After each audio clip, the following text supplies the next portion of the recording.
السلام البنات، كي دايرين؟ لاباس عليكم؟ نتمنى نلقاكم بخير وعلى خير وفي احوال جيده يا رب.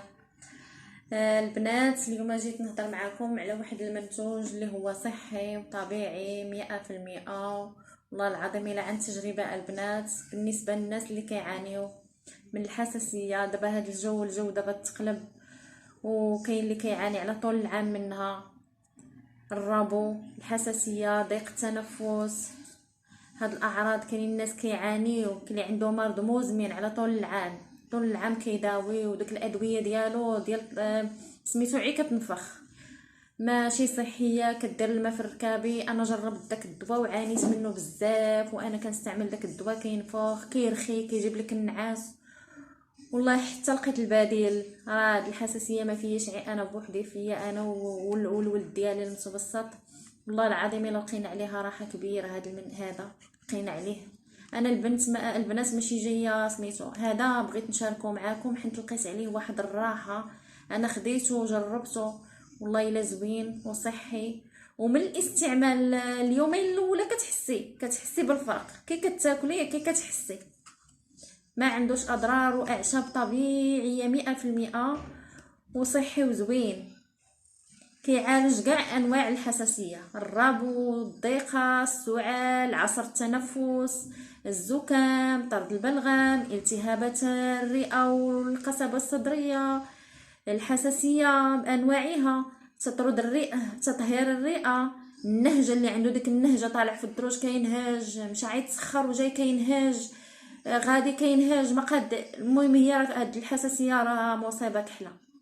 الله ينجينا وينجيكم منها، والله يشافي كل مريض ويعافيه. والبروده اللي كتكون في العظام، كتكون لك بروده في العظام ديالك، عين طحطحه، عين مساليه. المهم هذا المنتوج والله انا فاش استعملته الا كنحس براسي مزيانه وزوين، وصافي ما كيبقاوش عندك دوك كتسمي غدا كتحسني من الاستعمال الاول. وما الا داومتي عليه شربتي واحد ولا جوج ولا ثلاثه كتلقاي واحد الراحه. منتوج فعال وغزال وزوين وبمكونات طبيعيه، وما عندوش اضرار البنات. ها هو هذا المنتوج، ها نتوما كما كتشوفوه، ها هو ما عندوش اضرار، وصحي وزوين. والله البنات حتى زوين، والله البنات ما كنحلبش لكم عليه هكاك. هذا المنتوج زوين زوين، عرفتي، مخير للحساسيه.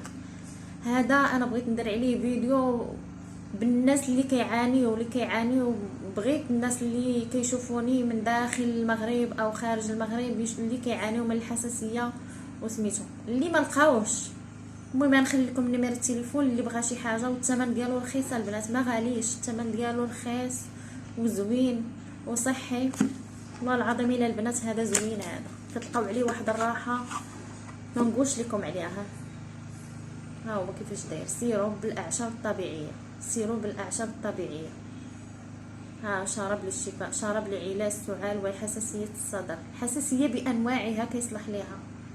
انا نصحت به الناس اللي كيعانيو، واللي الناس اللي قراب ليا وسميتو نصحتهم به، والله الا زوين.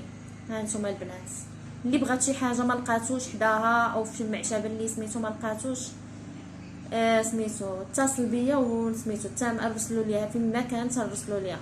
الثمن مناسب البنات، ما غاليش البنات، الثمن ديالو مناسب. ها نتوما كما كتشوفوا ثمن البنات كيدير 80 درهم. ها 80 درهم البنات اللي بغاتو، 80 درهم. ولكن راه اش غنقول لكم، راه غزال غزال غزال غزال زوين. هانتوما البنات جربوه وما غاديش تندموا. الناس اللي كيعانيو من الحساسيه والضيقه ما كينعسوش وكينهجوا مساكن معذبين، انا اللي كانت فيا وجربتها، يعني راها معاناه. والحمد لله هذا المنتوج راه زوين. جربت بزاف وبزاف وكنت لقيت شويه تحسن، ولكن هذا خطير البنات، خطير. هذا زوين فعال، والله البنات الا فعال وزوين ونتيجته مضمونه 100%. وما عندوش اضرار، باعشاب طبيعيه وزوين وبنين. فاش كتاكليه زوين بنين يعجبك، ما تكرهش سميتو. كتستعملوا عي معلقه من بعد الفطور في الصباح، ومعلقه منين بغيت نعس وكتلقى عليه واحد والناس اللي كيعانيو فيهم شداهم شده ديال الصح 3 المعالق في النهار صغار. كتشربي معلقه في الصباح حتى كتفطري وتسالي وكتشربي ديك المعلقه، ومعلقه من ورا الغدا ومعلقه من ورا العشاء وكتنعسي. والله البنات الا تلقاو عليه واحد الراحه من الاستعمال اليوم الاول كتحسي بواحد التغيير، كتحسي بواحد التغيير، كتحسي بذاتك سخنات وصدرك سخن، كتحسي بواحد النتيجه زوينه وواحد المذاق تيخليه البنات في الفم ما نقول لكمش عليه غزال غزال غزال. هانتوما البنات انا نخلي لكم نمره التليفون اللي بغات شي حاجه مرحبا، اللي ما لقاتوش في المعشابه. المهم هذا البنات راه كيجي من الرشيديه، هذا من الرشيديه الصنع ديالو في دار الاعشاب بالرشيديه ومعروف. واللي بغاتو البنات كانت تتصل بيا وغنجيبو ليها، اللي بغات شي حاجه مرحبا البنات. نتمنى البنات نكون خفيفه ظريفه عليكم ونكون فتكم بشي حاجه البنات، ونتمنى تدعموني، واللي ما تابوناش يتابونا معنا وديروا الاشتراك وكتبوا ليا، كتبوا البنات، كتبوا في الكومونتير عجبكم او ما عجبكمش، عطوني الاراء ديالكم. نتمنى البنات تدعموني وتوقفوا معايا، وان شاء الله راه كاين الجديد، كاين ماسكات طبيعيه غزالين، وكاين ماسكات ثاني اللي ماسكات اللي زياده الوزن من الثدي والمؤخره عرفتي. كاين البنات ما يدار، دعموني وتابوناو عندي ان شاء الله، راه الخير موجود. وكاين التداوي بالقران البنات، راه هادشي اللي كنعطيكم والله البنات الا عن تجربه والناس خبراء فيه، ماشي كنجي وكنعطيه لكم، راه كنبحث البنات والناس كيفيدوني بهادشي. يا الله البنات بسلامه عليكم، وتلاقاو في فيديو اخر ان شاء الله.